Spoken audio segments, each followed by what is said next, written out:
大家好，我叫周君玲，来自安徽淮北。今天给大家介绍一道家乡菜酒豆的做法。这是我在上海工作的女儿离家一定要带上的，又香又辣。她喝粥吃米饭配上这个，能吃特别多。干的黄豆，我们首先要提前加水浸泡。天气热的话，用凉水泡8个小时，中间还要换水。天凉就可以用温水，泡的时间要更长一点。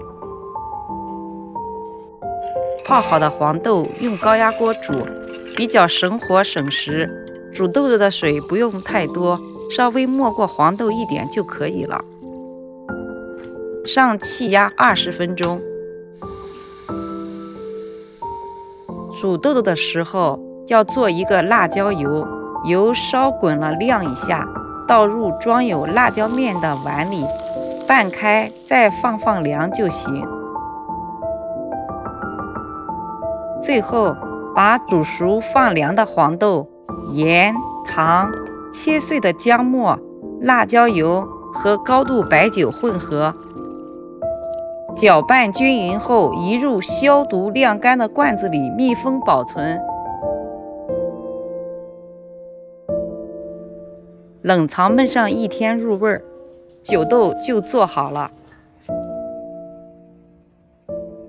酒豆是我从读书开始，每次我放假回家，我妈都会带给我去学校吃的，每次到学校大家这边疯抢一空。